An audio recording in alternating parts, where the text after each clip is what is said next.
Bismillahirrahmanirrahim. Assalamualaikum warahmatullahi wabarakatuh. Alhamdulillahirabbil alamin wassalatu wassalamu ala nabiyyina Muhammadin khatamil anbiya'i wal mursalin wa ala alihi wa sahbihi ajma'in wa ba'du.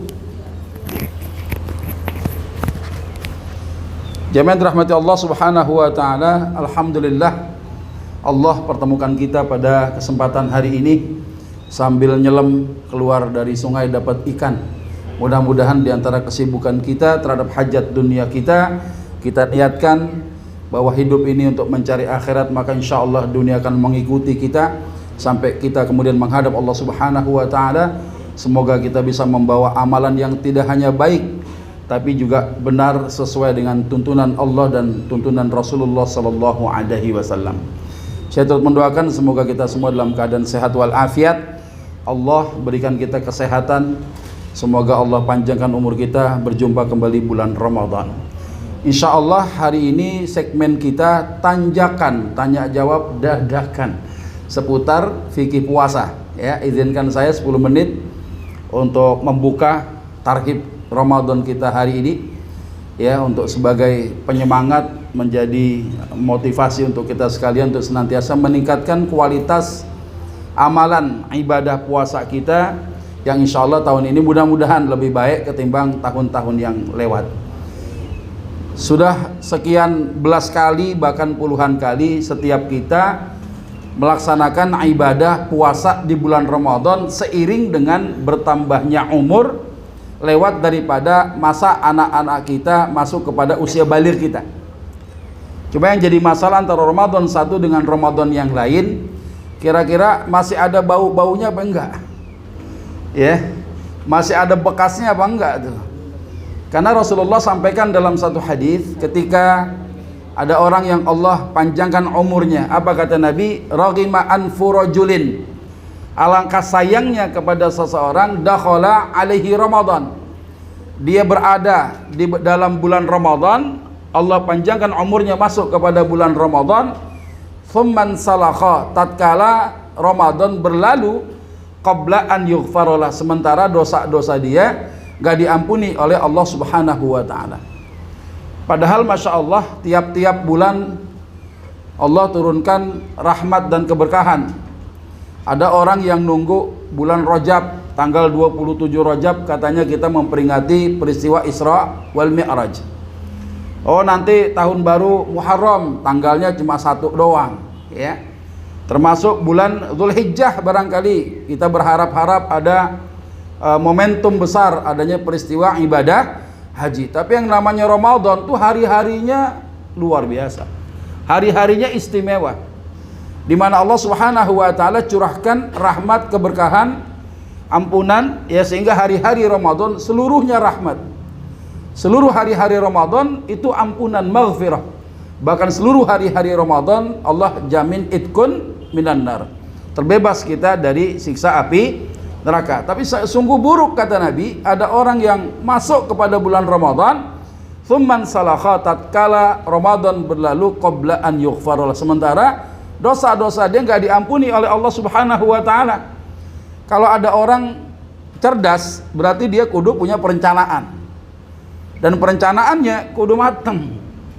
Ya, kita mau masuk bulan Ramadan, apa rencana kita? Jangan nunggu tanggal 29 bulan Sya'ban baru siap-siap untuk menghadapi Ramadan, ya.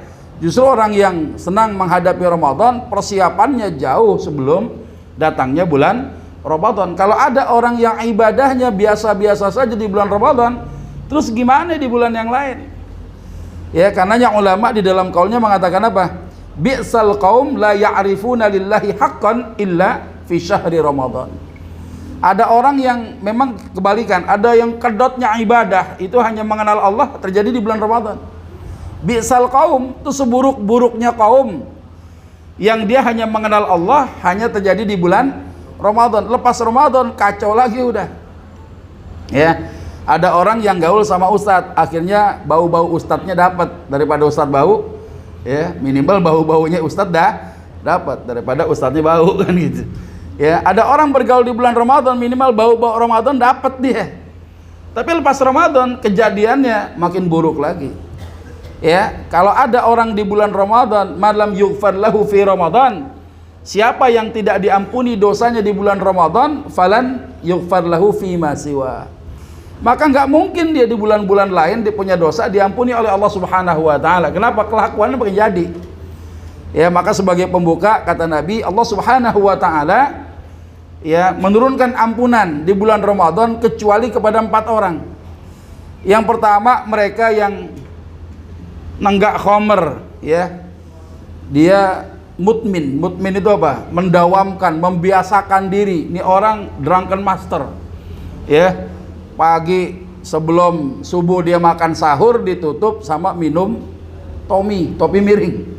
Ya. Ntar kalau buka puasa bukannya pakai apa? Pakai whisky, pakai brandy. Ini yang begini nih, yang tidak menghilangkan kebiasaan dia. Walaupun itu peminum khamr ini puasa, dia sedekahnya luar biasa.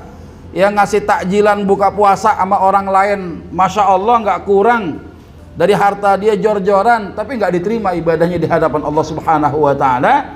Ketika di bulan Ramadan kemaksiatannya masih terpelihara. Ya. Sahur sama buka puasanya nenggak khamr, coba bayangin. Yang kedua kata Nabi apa? Mereka yang durhaka sama orang tua. Durhaka sama orang tua ada 2. Durhaka ketika orang tua masih hidup, durhaka ketika orang tua sudah meninggal dunia. Ya, banyak tuh anak-anak yang mendurhakai orang tua ketika masih hidup, membentak-bentak, mencaci maki, ya, memperlakukan orang tua kayak pembantu, ya, mentang-mentang antum kerja udah enak, duit banyak, ya, orang tua tiap bulan kita ya suplai terus tuh uang nafkahnya. Kadang-kadang kita belagu, ya, sama orang tua dibilangin tambeng. Bahkan orang tua kita perintahkan, kita suruh kayak pembantu. Durhaka kita sama orang tua. Ya, orang yang berjihad saja di jalan Allah, dia durhaka kepada orang tuanya gara-gara apa? Dia kagak izin, nggak izin, Bang. Berperang itu kan kudu izin sama orang tua.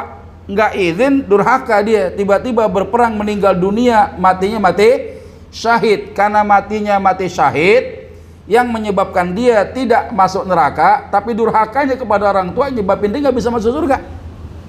Coba itu, ya, mati syahidnya dia nggak bisa masuk neraka, ya, dijamin nggak masuk neraka. Tapi gara-gara durhakanya dia kepada orang tua, dia nggak bisa masuk surga. Orang yang model begini tinggalnya di mana? Jadi ashabul a'raf. Orang yang tinggal di yang namanya lembah namanya al-a'raf. Pernah ditanya Ibnu Abbas tentang mal a'raf. Apa itu al-a'raf itu? Ya, al-a'raf itu apa? Jabalun bainal jannati wan nar. Itu seperti apa? Jabal, ada gunung gitu yang menjulang tinggi yang membatasi antara surga sama neraka. Antum bisa bayangin di tengah-tengah ketika baunya surga nikmat luar biasa. Ketika angin neraka berhembus, masya Allah, udah nggak kebayang, ya, nggak kebayang tuh panasnya. Tapi dia tinggal di situ udah untung juga. Kenapa? Ada mata air, buah-buahan DAD. Sampai kemudian Allah menentukan nasibnya gimana tergantung orang tuanya maafin apa enggak. Ya, itu aja tuh. Mau niat baik, ya, berjihad tapi caranya nggak bener.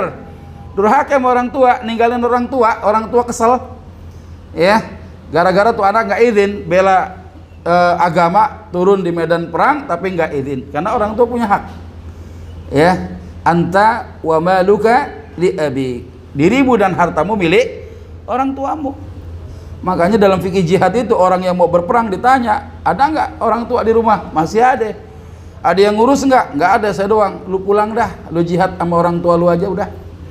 Ya, bakti gitu ya. Nah, ini ada orang yang durhaka ketika orang tua masih hidup. Hari ini mungkin kita rasakan. Kemudian ada lagi orang yang durhaka kepada orang tua setelah kematiannya. Wasiatnya nggak diurusin, ya nggak? Ya, bagi warisannya nggak sesuai dengan tuntunan syariat. Sepeninggal orang tua ada hak-hak saudaranya dari harta orang tua yang nggak disampaikan. Ini durhaka ini sama orang tua ketika orang tua sudah meninggal dunia. Sehebat apapun ibadahnya, maka ibadahnya yang menyebabkan dia tidak mendapatkan ampunan dari Allah Subhanahu wa taala di bulan Ramadan. Ya. Kemudian siapa lagi? Yang berikutnya adalah qati'ur rahim, orang yang suka memutuskan tali silaturahim. sejahat-jahatnya saudara, itu saudara kita, enggak ada bekasnya. Walaupun tuh saudara jahat, biarin aja dah. Ya, urusan kita datang, ya. Kita datang bersilaturahim, kita ikatkan, ya, eratkan kembali tali silaturahim. Al ulama banyak yang menyampaikan ini berhubungan dengan nasab kekerabatan paling dekat dengan kita. Kalau ada puasa kita luar biasa tapi hubungan kekerabatan pecah, ya, maka ini menyebabkan Allah Subhanahu wa taala, kata Nabi, yang tidak akan menurunkan ampunan kepada orang yang suka memutuskan tali silaturahim itu. Yang terakhir, penghasut. Siapa yang dihasut? Menghasut orang-orang yang beriman.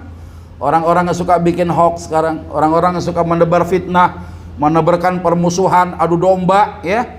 Mengadu domba orang-orang baik gitu. Nah, ini siap-siap. Dialah yang termasuk, ya, 4 golongan yang dimana Allah Subhanahu wa taala tidak akan mengampuni dosa orang itu sekalipun betapa hebatnya secara zahir dia punya ibadah, ya, yang mendukung dia puasa di bulan Ramadan. Tapi percuma, ya, di antara 4 golongan ini kata Nabi yang mereka tidak mendapatkan ampunan di sisi Allah Subhanahu wa taala. Nah, hari ini kita akan banyak belajar untuk meningkatkan kualitas amalan kita, minimal hari-hari Ramadan yang lalu kayak begitu tuh. Nah, sekarang nih gimana ningkatinnya? Kecuali apa? Dengan ilmu kita bisa meningkatkan kualitas amalan kita. Maka nggak ada contoh terbaik kecuali contoh yang disampaikan lewat apa yang dilakukan oleh Rasulullah Sallallahu Alaihi Wasallam. Hari ini saya kasih kesempatan karena waktunya terbatas, ya. Jadi materinya tidak saya sampaikan semuanya. Mungkin dengan adanya tanjakan, tanya jawab dadakan, ya, seputar fikih puasa, hal-hal yang menjadi kebutuhan kita, antum tanyain jadi ilmu buat semua. Kalau antum tanya berarti antum ngikutin taklim ana. Tapi kalau nggak nanya, ya kemungkinannya 2, ini ngerti apa enggak, ya, itu doang masalahnya, ya. Kalau nggak ngerti nanya, kan begitu. Baik, ada pertanyaan, dipersilakan, tafadhol. Ya, Bang Jaka. Bismillahirrahmanirrahim. Assalamualaikum warahmatullahi wabarakatuh. Waalaikumsalam warahmatullahi wabarakatuh. Ustaz, saya bertanya, kita sebagai karyawan, kalau Ramadan itu kan malamnya dihidupkan, siangnya kita berpuasa. Untuk tips untuk bisa memaksimalkan ibadah di Ramadan sebagai karyawan itu gimana, Ustaz? Iya, yang namanya orang itu butuh perencanaan. Untuk mau sukses butuh perencanaan. Maka Masya Allah kita mohon pada Allah Subhanahu wa ta'ala, tidak hanya kekuatan dari sisi ekonomi saja, tapi mental dan fisik juga kita siapin. Ya, hal-hal yang menyebabkan puasa antum jadi luntur pahalanya adalah sesuatu yang membuat kita melakukan hal yang sia-sia. Ya, maka hal yang paling pertama kita lakukan adalah betapa sibuknya kita di siang hari, sementara malam hari juga kita dianjurkan untuk menghidupkan malam-malam Ramadan. Maka kita harus cermat, mana kira-kira aktivitas yang memang tidak ada nilai ibadah sedikit pun di hadapan Allah. Ya, aktivitas yang semacam itu harusnya sudah mulai kita rencanakan, yang mana yang kita lakukan, yang mana yang enggak. Tapi lagi-lagi ibarat pelatihan tentara ketika dididik sekian bulan, sekian tahun dia dididik, maka tidak ada waktu istirahatnya. Kecuali ini orang penuh perjuangan, penuh dengan upaya untuk kerja keras. Maka wajar aja kalau ada orang di bulan Ramadan memang harus bersusah-susah. Ya, sekalipun ada ungkapan katanya orang puasa ketimbang ngomongin orang, lebih baik apa? Tidur, baca Quran. Ya, bukan tidur lagi. Ini zaman kemarin begitu. Daripada ngomongin orang kita tidur aja. Ya, tidur itu dulu. Sekarang harus meningkatkan kualitas amalnya. Jangan tidur, minimal baca Al-Quran. Walaupun baca Quran kita tiba-tiba tertidur, melek-melek udah ada di alam lain, insya Allah dijamin masuk surga. Ya, kalau ada hadis yang menyatakan namus shaimi ibadah, tidurnya orang puasa ibadah, ternyata hadisnya banyak para ulama hadis termasuk ulama fikih, ya, itu terjadi perbedaan cara menentukan bagaimana riwayat ini ternyata mirip hadis yang sahih. Tapi ada tambahan, ya, namus shaimi ibadah. Ya, tidurnya orang puasa itu ibadah, diamnya jadi tasbih. Ya, amalannya dilipat gandakan. Ya, seakan-akan apa yang disebutkan sebelum ada lafaz yang menyatakan orang tidur itu puasanya orang tidur ibadah. Ya, selebihnya tuh hadisnya sahih. Tapi ada tambahan ini yang bermasalah. Karena ada yang namanya Sulaiman bin Amr An-Nakha'i, yang ini termasuk dia dalam urutan sanad hadis itu termasuk yang dipermasalahkan. Ada yang menyatakan majhul. Ya, majhul ini orang nggak dikenal ini. Ya, kalau sudah tidak dikenal, maka urutan adanya hadis seorang perawi yang majhul yang menyebabkan hadis ini tidak hanya dhaif tapi al-maudhu', hadisnya palsu. Kalau sudah hadis palsu ya jangan diamalin. Tapi urusan tidurnya boleh nggak? Tidur itu mubah. Ya, tapi kalau orang puasa kemudian dia tidur meniatkan adanya dalil bahwa tidurnya orang puasa itu ibadah, bermasalah. Tapi tidurnya sendiri mubah. Ya, kalau ada orang dulu punya pendapat daripada kita ngomongin orang, kita tidur aja dah. Ya, sekarang jangan begitu. Ya, banyak-banyak zikir, banyak-banyak baca Quran, itu namanya orang cerdas menghadapi itu. Nah, orang yang belum bisa baca Quran, nah masih kesisa nih sekarang nih. Ya, jangan pas tanggal 29 Sya'ban baru mau belajar Quran, iqranya iqra 1. Ya, lama kayak gitu kan. Lama ya, sehingga apa? Ada orang yang mengkhatamkan Quran di bulan Ramadan tapi nggak ada yang bisa mengoreksi bacaannya. Dia sendiri nggak paham. Dia bilang udah khatam saya sehari sekali 30 kali khatam Quran ya, tapi ternyata bacanya bermasalah. Ini orang berarti nggak punya perencanaan. Ya, harusnya dia sebelum masuk Ramadan, nanti bulan mulia di mana bulan diturunkannya Al-Qur'an, ya, di mana kita banyak-banyak murojaah, banyak-banyak tadarrus Quran, yang ini mudah-mudahan menjadi penyempurna pahala ibadah Ramadan kita di hadapan Allah Subhanahu wa taala.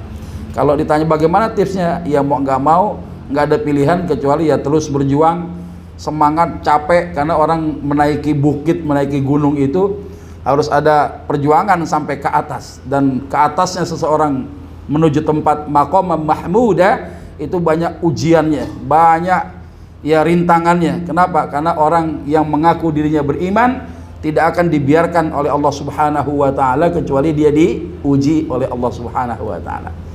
Ya, ada lagi? Ya, silakan Bu. Waalaikumsalam warahmatullahi wabarakatuh.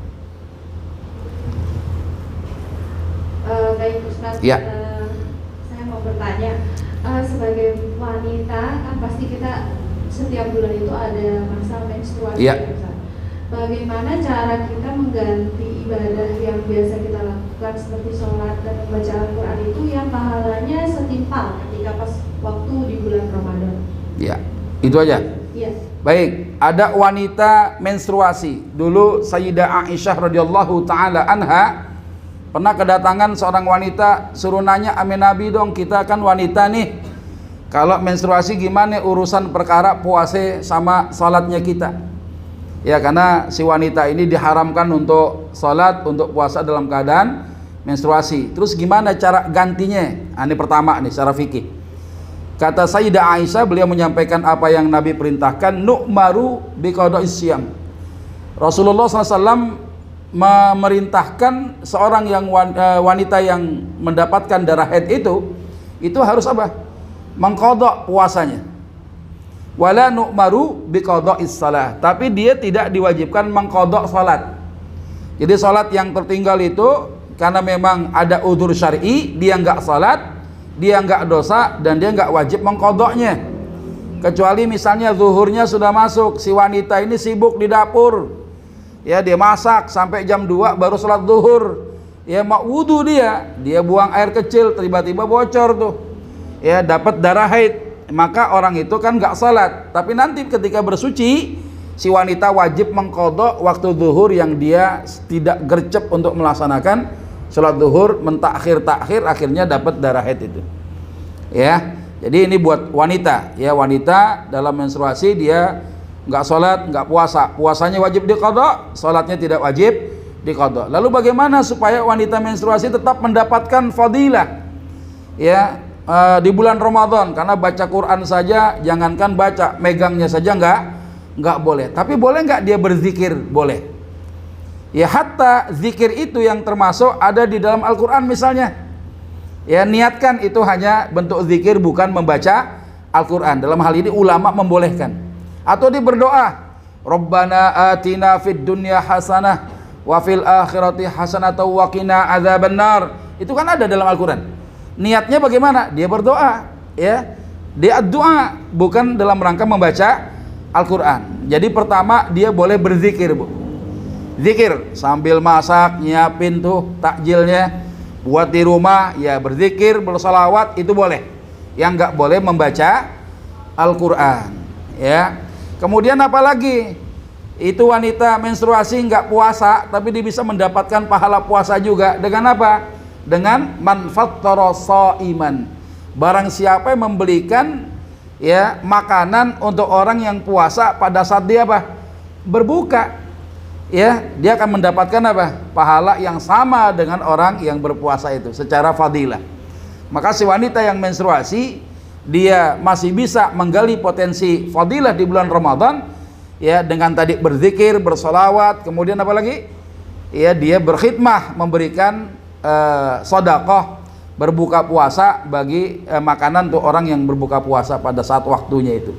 Maka dia mendapatkan pahala sebagaimana pahala orang yang berpuasa. Jadi banyak sekali ya kondisi semacam itu, udzur syar'i, dan wanita nggak perlu kehilangan sesuatu karena memang manusia wanita ini ya termasuk mereka yang mendapatkan rukhsah, ada keringanan dari Allah Subhanahu wa taala. Kalau sudah dapat keringanan, terima, itu rahmat dari Allah ya. Jadi antum nggak puasa, antum nggak sholat, nggak bisa baca Quran, itu rahmat dari Allah. Ternyata masih banyak amalan-amalan yang lain. Termasuk apa? Berkhidmah kepada orang-orang di rumah, memasak, ya, menyediakan makan dan minum, ya, baru di kalangan keluarga. Maka pahala si wanita ini, sekalipun dia nggak bisa puasa Ramadan karena kedapatan darah haid, maka secara fadilah dia mendapatkan pahala yang sama dengan orang yang berpuasa itu. Wallahu a'lam bishawab. Ada lagi? Silakan. Ayo. Masih ada? Silakan.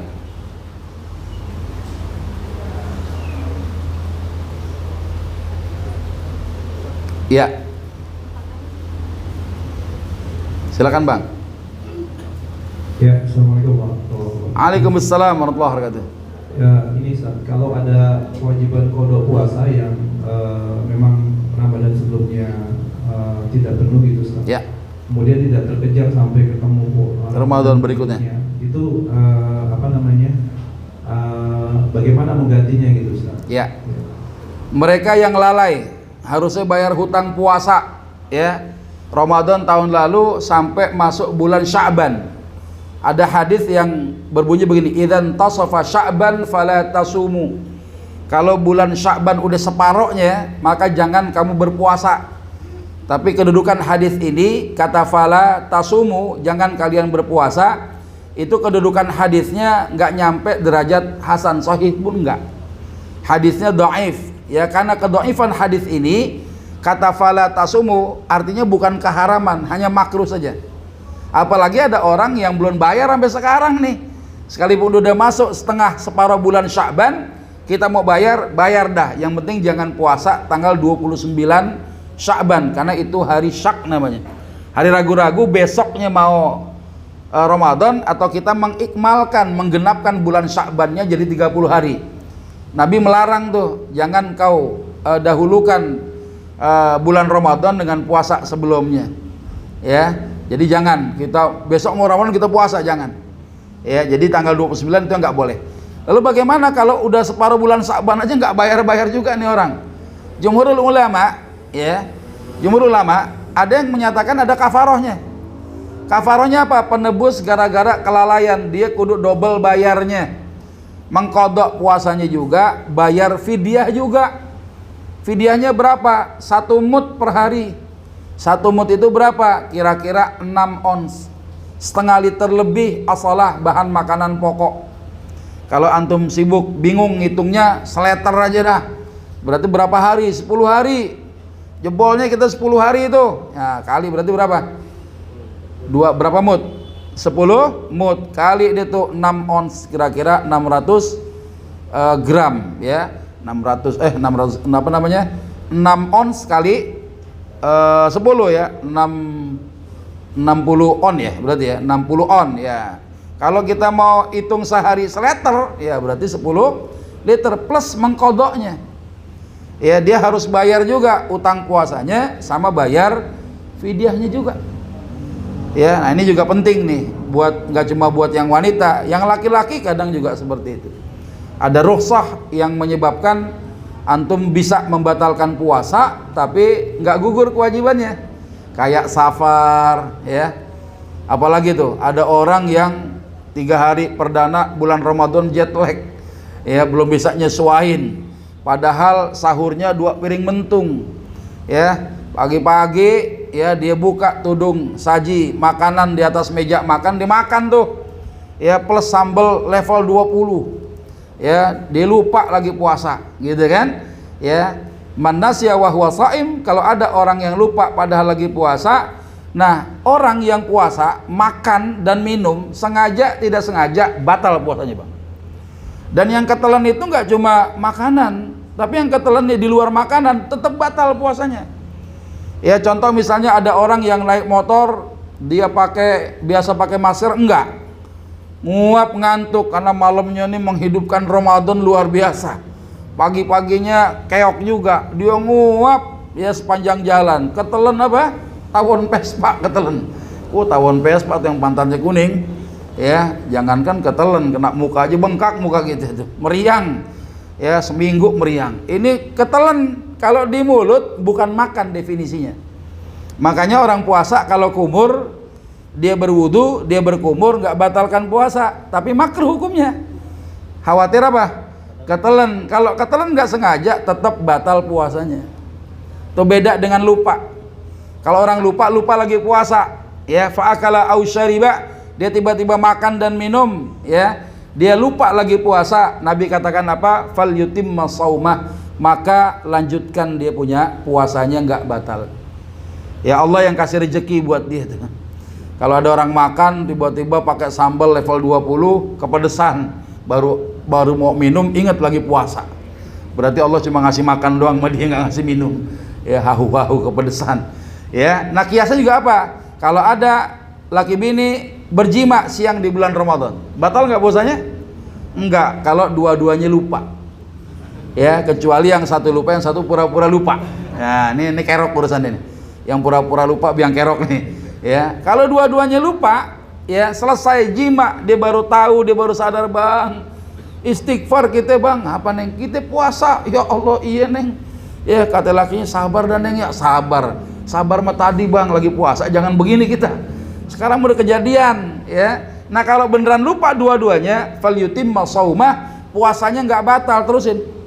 Cuma urusan junubnya dia mandi janabat wajib menghilangkan hadas besarnya, nggak usah mengkodok, nggak ada kafarahnya. Tuh kalau dua-duanya lupa, kiasnya masalah ini. Ya, nah ini ada orang yang kalau dia puasa dia berenang boleh nggak? Puasa berenang boleh? Boleh, tapi kalau laporan Ustadz, aneh puasa berenang cuma nggak sengaja. Kenapa? Air sekolam ketelan. Lu nggak sengaja aja ketelan sekolam, gimana sengaja? Ya, maaf, sengaja nggak sengaja berarti batal puasanya. Nah yang begitu-gitu kadang kita melakukannya tuh. Sisa makan sahur kurang bersih, ada rendang sejuring nempel di gigi, ya usil-usil kita pakai lidah korek, tiba-tiba tuh sisa rendang sejuring sisa sahur ketelan masuk tenggorokan kita, nggak sengaja, batal nggak? Batal puasanya. Kan berarti wajib diqadha. Nah yang gitu-gitu antum harus hafal. Hari-hari itu kira-kira ada nggak? Ingat-ingat. Antum belum bayar hutang puasa. Jangan sampai nanti masuk Ramadan berikutnya ada kafarahnya. Bayarnya double, ya. Dia bayar utang puasa juga, bayar fidyah juga. Gitu. Wallahu a'lam bishawab. Ada lagi? Silakan. Iya, silakan, Bu.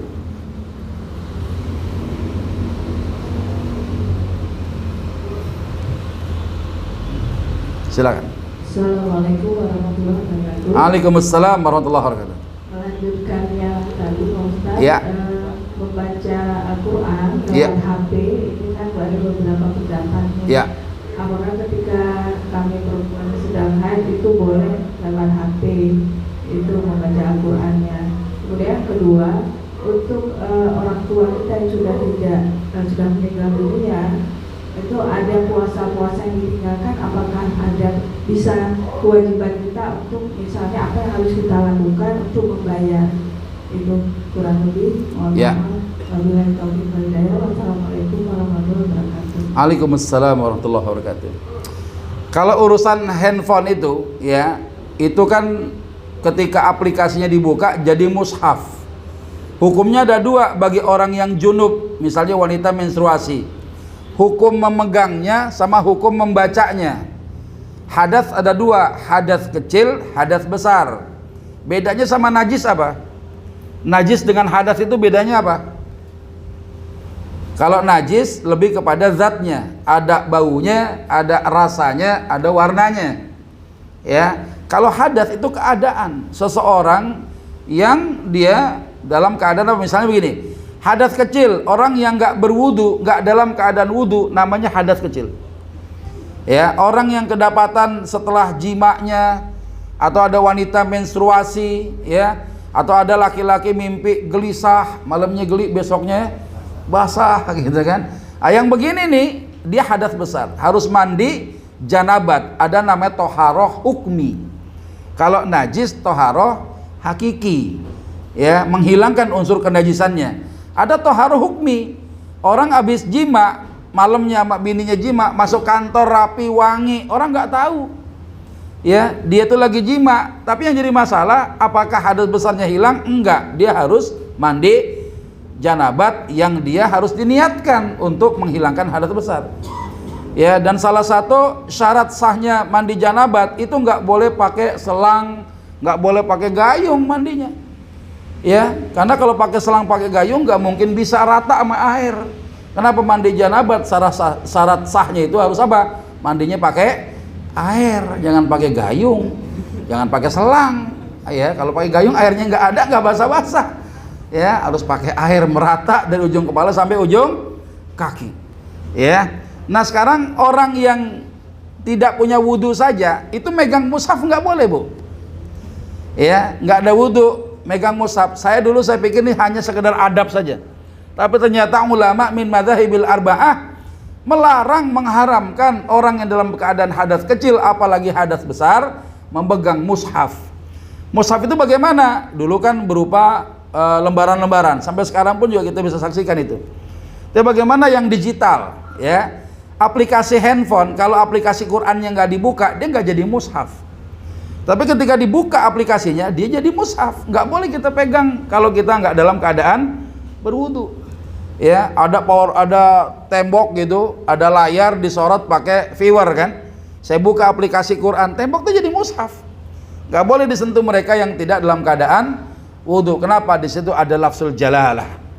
Ya, nggak boleh. Nah sekarang orang yang menstruasi bukan bab masalah dia megang mushaf dalam bentuk digital, tapi lebih kepada membacanya. Membacanya nggak boleh. Ya, Nabi itu membaca Quran itu sering sekali, kecuali beliau dalam keadaan berhadas besar. Maka orang yang menstruasi sebelum masa sucinya, dia kemudian mandi janabat, nggak boleh baca Quran. Kalau terjadi perbedaan masalah definisi mushaf, ya itu memang iya kontemporer ya, tapi saya lebih memilih hati-hati.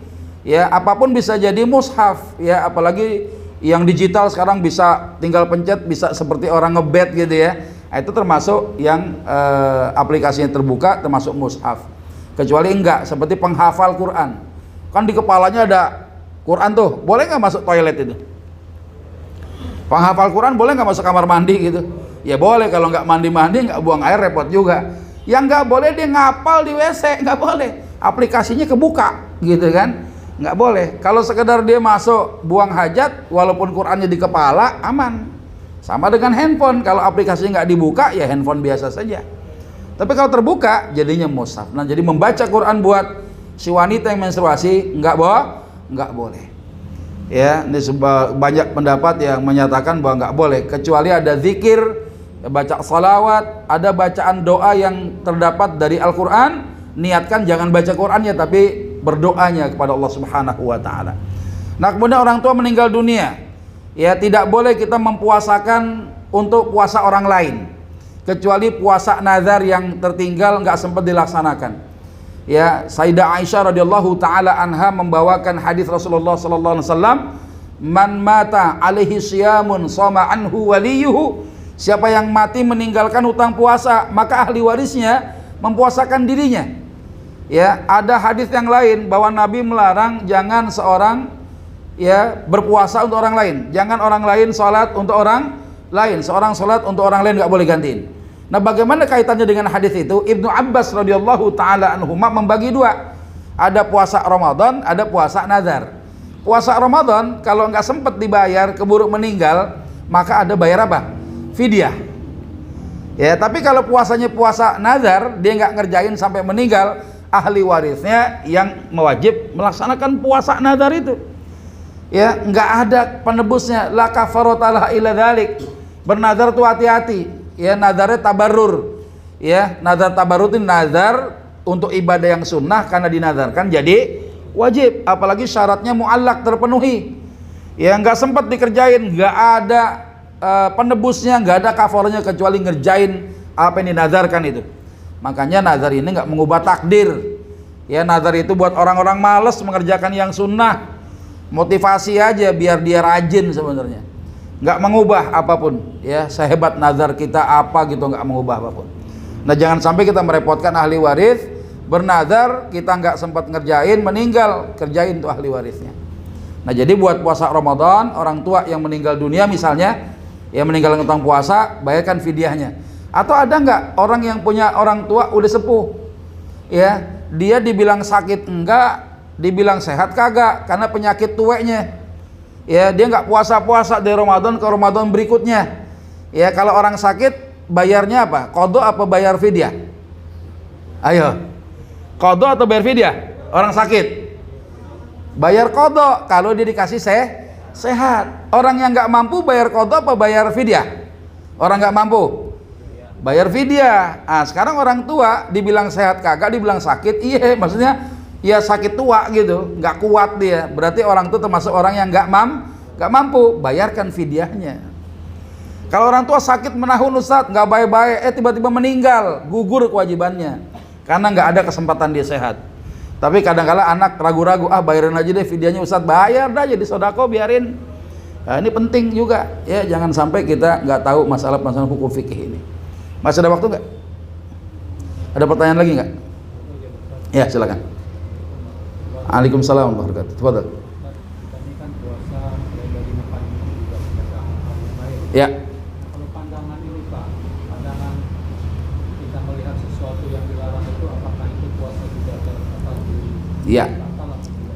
Jabir bin Abdullah dalam kaulnya mengatakan apa? Idza sumta. Ya, ketika kalau kamu berpuasa, ya, maka puasakan apa kira-kira yang dipuasakan? Pendengaran kita. Ya, penglihatan kita, ya, termasuk apa? Pikiran-pikiran kita itu dari perbuatan-perbuatan yang bisa merusak pahala puasa kita. Ada orang puasa kalau bohong batal nggak puasanya? Batal nggak? Kalau orang puasa ya secara fikih ini dia bohong, puasanya batal nggak? Batal nggak kira-kira? Batal. Kenapa? Karena makan 2 piring ngakunya 1 siang-siang. Yang batalin apa nggak cuma bohong, dia makan tuh. Jadi bohongnya kita dalam rangka di kita berpuasa yang rusak pahalanya. Secara fikih sah, gitu kan? Kayak orang berhaji duitnya hasil korupsi. Selama rukun dan syaratnya terpenuhi, hajinya secara fikih sah, tapi kualitas pahalanya bermasalah. Makanya Jabir bin Abdullah mengatakan apa? Idza sumta, kalau kamu puasa, ya maka puasain juga dong tuh, ya, pandanganmu, pendengaran kamu, pikiran-pikiranmu, minal kadzib wal ma'asim, dari perbuatan dusta sama perbuatan maksiat. Ya, yang namanya ghaddul basar, ya, menahan pandangan bukan berarti antum merem. Ya, ada kesempatan. Pandangan pertama nikmat dari Allah. Pandangan kedua laknat, dosa. Saya lihat perempuan Ustadz, pandangan pertama kata Ustadz nikmat, tapi lama. Ya, saya nggak kedip-kedip tuh ya. Ini ngakalin syar'i namanya, ya. Ada cewek lewat, ya sekali itu nikmat, tambahin ke di spion. Oh, sampai ya gitu. Spion mobil, mesin motor tuh. Kita tambahin waktunya. Nah, ini merusak pahala puasa kita. Ya, jadi hal-hal yang merusak pahala tuh jadi percuma. Berapa banyak orang puasa kata Nabi yang dia hanya mendapatkan lapar dan haus saja, kualitas pahalanya nggak terjaga. Saya berharaplah kita hari ini dengan ilmu yang ada, baik secara fikih kita kuasain, secara ruhiyah, ya amalan-amalan yang bisa merusak ya amalan puasa kita. Ya perkataan-perkataan kotor, ya perbuatan-perbuatan yang buruk, ya yang kalau kita lakukan kita lagi puasa, ya falaisa lillahi hajah, Allah nggak butuh puasa kita. Ya maka puasa Ramadan nggak tergantikan. Ada puasa Senin Kemis, ada puasa Ayyamul Bid yang nggak bisa gantiin puasa Ramadan. Kenapa? Karena yang puasa Ramadan ini ganjarannya terserah Allah mau bagi antum berapa itu. Ya, termasuk untuk sebagai tips ya, mendapatkan pahala puasa mungkin tahun-tahun lalu ada yang jelek-jeleknya begitu, kualitas pahalanya kurang, lewat sodakoh menyediakan takjil orang yang berbuka puasa pada saat dia puasa berbuka, pahalanya dapat sama kayak dia. Coba bayangkan kalau yang antum berikan itu orang yang punya keutamaan di sisi Allah, para asatidz, para alim ulama, ya guru-guru kita, orang tua kita, ya kita sediain tuh takjil atas mereka, maka pahala mereka orang kita berprasangka baik bahwa puasanya sempurna, dapat pahala kayak dia ya, ketimbang puasanya orang awam. Ya bukan berarti orang umum kagak boleh kita kasih, enggak, kita mulai cerdas sekarang ya. Biasa bawa satu hari cuma satu gelas minuman mineral ukuran gelas itu cuma satu, besok tiap hari satu dus kita bawa, kita bagi-bagi dah. Ya korma kita bungkusin, ya Neng, abang pengen pulang kerja mau bagi-bagi takjil, siapin tuh korme 3-3 dah, sama nanti ada minumnya, nanti abang mau kasih-kasih di jalanan, nggak apa-apa. Ya orang sekedar mentakjil saja, ini pahalanya masya Allah. Nanti ada orang yang dihisap oleh Allah Subhanahu Wa Taala punya pahala yang banyak sebanyak melebihi umurnya sendiri. Ya puasa bisa jutaan kali. Kenapa? Oh ternyata berjuta-juta orang dia berikan sedekah takjilnya itu. Asik banget ya. Jadi masya Allah. Mudah-mudahan itu yang bisa kita ambil pelajaran pada kesempatan hari ini, karena waktu kita terbatas ya.